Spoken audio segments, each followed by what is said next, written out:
And we're back with another video. Welcome back to Myton Films, everybody. Today I'm going to be reading your comments, and we're going to pull the car up and we're just going to talk a little bit. Please play Lawlzy.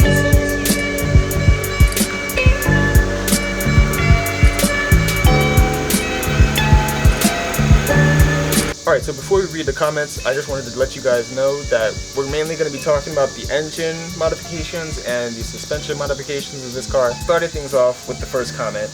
Albert says, when you going to build the motor, bro? LS motor is going to be a snail in the track stock. Now, I mean, I'm not really competing yet, so there's really no need to upgrade the car yet. I wanted to learn more about what part does what, like cams. Definitely want to do some cam upgrades in the future, maybe some June stage 2 cams. Whatever benefits me and whatever is legal in my specific class is what I'm probably going to do. So that's why I haven't upgraded anything yet, because I don't want to get bumped into a class where I'm racing against, you know, the best car in the whole entire event. Next comment we have comes from Crazy Noob 55. He says, are you ever going to put more power in the DC2 B18 turbo ? I don't have a DC2, I actually have a DC4. I don't know why some people think I have a DC2. Or maybe they don't know the difference. DC2 is GSR and Type R, DC4 is LS, and that's pretty much it. So, yeah, don't have a DC2.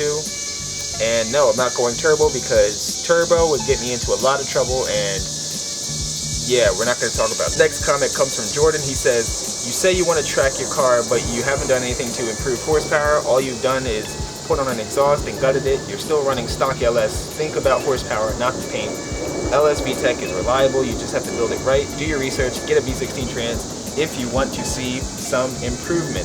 So basically, this guy is saying, you know, get a fast car with a close ratio transmission, and you're gonna see some improvement. I guess you're right to an extent. Yeah, basically having a faster car will make you, I guess, somewhat faster than, you know, a stock LS. But when you're learning how to, you know, get around the track, learning the maximum potential of the stock engine, suspension, and all that good stuff, you'll really understand what makes your car faster when it comes time to do upgrades. That's why I really haven't done any upgrades yet, because I feel like if I do, it's going to confuse me a little bit, and I'm not going to know what actually makes me faster or slower. So that's why I haven't done LS VTEC, and the reason why I'm focusing so much on paint is because this car actually looked like crap when I first got it, and paint is the only thing that I can really do as of right now, you know, before my track days. So that's why I really haven't focused anything other than paint. I know, like, most of my videos are actually paint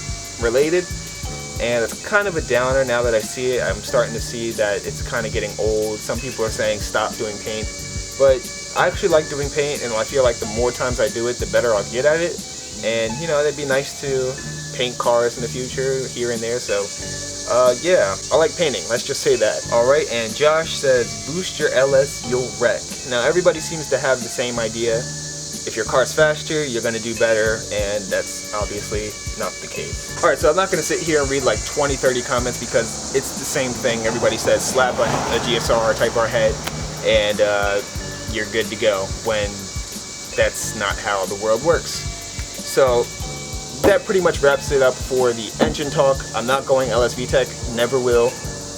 Go watch JDM Swag and his B20 VTEC, or watch Zosh. I actually prefer that you watch both of them if you want to watch some LS VTEC videos, because you're not going to see it on this channel, ever. So next, I'm going to talk a little bit about the suspension modifications. I've finally narrowed down my decision on what I'm getting. The Teen Street Flex are now back in stock for $900, and my birthday is coming up at the end of September, so you know what that means. Teen Street Flex are on the way, so I'm going to ditch the suspension, get the Teen Street Flex, and pretty much call it a day. I also want to get a front splitter. I think it's DevSport that sells a front splitter for Integras, which looks pretty good.